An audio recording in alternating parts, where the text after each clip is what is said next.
I guess literally he'd have to wait for the Congress to pass it first. But the Freedom of Choice Act, yes, to re-legalize partial birth abortion. Now, I'm pro-life, and people will say to me and to friends of mine, well, you're being divisive when you bring up that issue. And I don't think that's true, but I see their point. Senator Obama, on the other hand, he wants to open that same can of worms because he wants to re-legalize partial birth abortion, strike down informed consent laws and laws that protect doctors from losing their jobs for not performing or participating in abortions, laws that prevent, some state laws that prevent funding of abortions. All of those would be wiped off the books by this. I mean, just one example of where he has staked out such an extreme position. His first act as president, not bring the troops home from Iraq, not set up the healthcare system that he wants. It's re-legalize partial birth abortion. I think that's an incredible thing, and for someone who comes off and markets himself as very ideologically reasonable, so much that some conservatives have embraced Obama and written that, oh, he seems persuadable on, like religious conservatives, he seems persuadable on the issue of abortion. No, he went to Planned Parenthood. He said, I will not yield on this fundamental issue. My first act in office is to sign the Freedom of Choice Act. Completely at odds with the way that he markets himself to the general public. A lot of individuals believe also, including conservatives, that under President Obama there might be a hope in reforming and privatizing Social Security successfully, as a Democrat would be spearheading the initiative. That's a position that the Democratic Leadership Council and many moderate, less ideologically driven Democrats like Harold Ford support and are open to. But you claim in the book that Obama has not been open in the past to the moderate Democratic camp at all. Unless you're a regular reader of the Black Commentator, you probably don't know about the way that Senator Obama repudiated his party's moderates. It's a very interesting story from early 2003, when he, or the summer of 2003 rather, when he was just beginning his run for United States Senate. The Democratic Leadership Council put him on their list of rising stars, and the Black Commentator noticed that around the same time, Senator Obama had taken down the anti-war speech that he had given, the famous one in October of 2002. He'd taken it down from his website. So they really just went after him and told him, if you're not, you've sold out Obama, and if you don't repudiate them and put the speech back up, we're just going to come after you.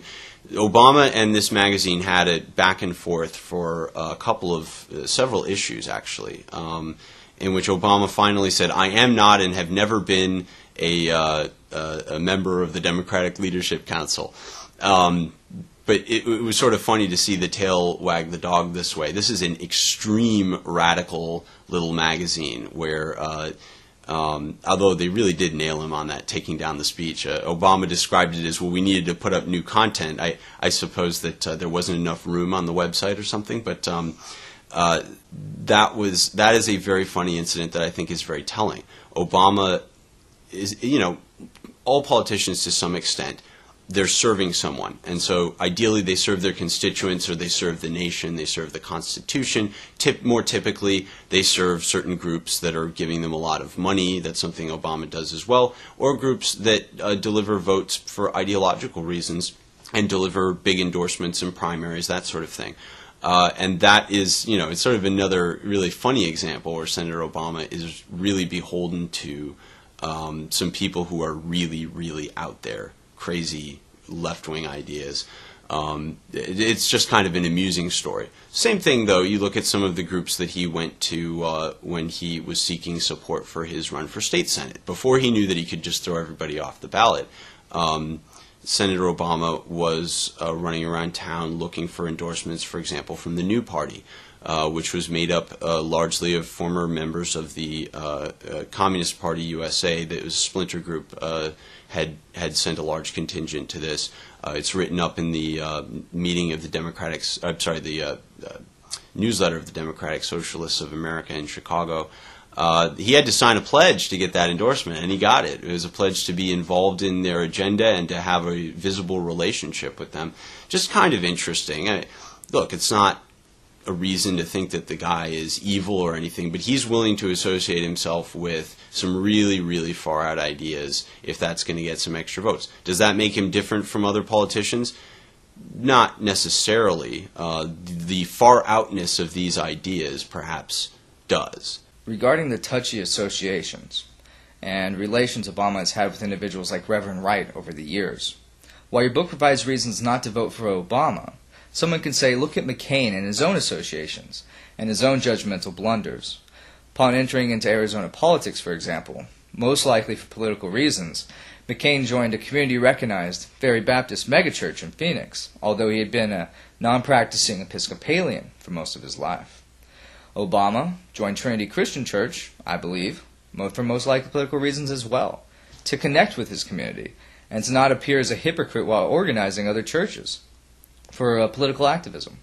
Thus, he could sit through all the James Cone Black Liberation Theology-inspired sermons Reverend Wright gave every single Sunday. And many critique Obama for a weak foreign affairs background and record, as he has gone back and forth on the Iraq War. Yet, we can look at McCain, who has gotten confused between Sunni and Shiite, and has claimed that there's an Iraq-Pakistan border. So, your book doesn't seem to sell why McCain would be the better choice. What effect, then, do you want your book to have on the election, or did you plan your book to have? What I want to see is a public conversation about Senator Obama's real record. That is, I want to see us jettison, first of all, the ridiculous ideas that he's a secret Muslim or that he doesn't salute the flag or was sworn in on the Quran. I'd like to see all of that stuff set aside because it's, there's all this, is he really a U.S. citizen? I would like to see people look at his record. I would like to see people look at what he has said and done, what he's done as a politician and what he's done as a legislator. And I think that when you start having that conversation, Senator Obama goes from being a messiah to being someone who clearly, is, he shouldn't be president. And